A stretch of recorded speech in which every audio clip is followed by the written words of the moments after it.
Здравствуйте, мои маленькие дорогие друзья! Добро пожаловать к нам на онлайн-передачу «В музее интересно». Ха-ха! Милости просим, гости дорогие, чайку откушать, да нас послушать. Чай попить – это хорошо. В народе говорят, с чая лихо не бывает.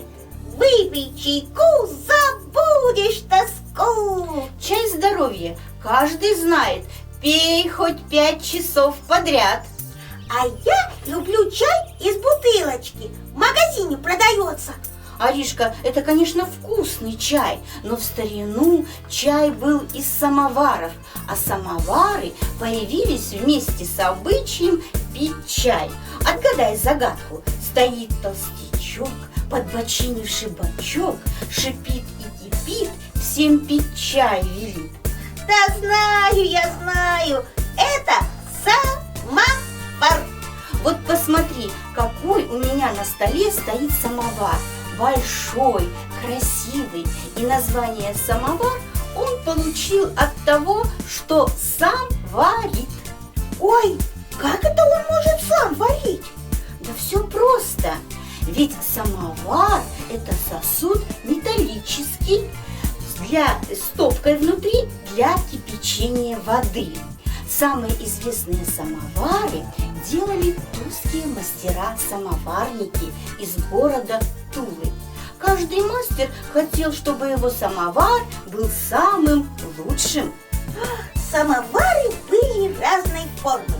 Большие и маленькие, круглые и продолговатые. Их украшали различными узорами. Были также дорожные самовары. Их брали с собой в поездку.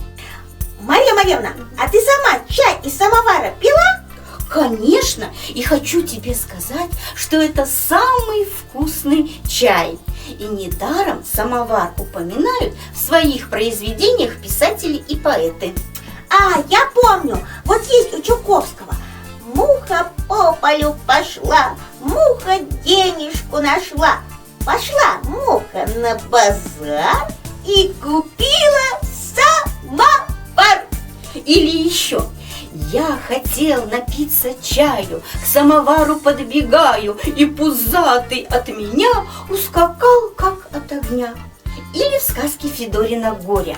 А на белой табуреточке, да на вышитой салфеточке самовар стоит, словно жар кипит. А писатель Даниил Иванович Хармс придумал самовару имя. Ого, как интересно! А как же он его назвал? Просто Иван Иванович Самовар. Был пузатый самовар, трехведерный самовар. У каждого народа есть своя традиция чаепития. Вот, например, в Китае чай пьют горячим, маленькими глотками, без сахара и других приправ. Вот ты, Аришка, с чем любишь пить чай? С конфетами, пирожными, баурсаками, чак-чаком. Ах, вкуснотища! А в старину чай пили с сахаром, вареньем, медом и пряниками. Некоторые народы пьют зеленый чай или с молоком и солью. Очень полезно. А еще можно пить чай с лимоном, малинкой, смородиной. И, конечно, лучше всего пить чай из самовара, потому что испокон веков самовар был и остается символом семейного очага, домашнего уюта и дружеского общения. До свидания, ребята! До новых встреч, друзья!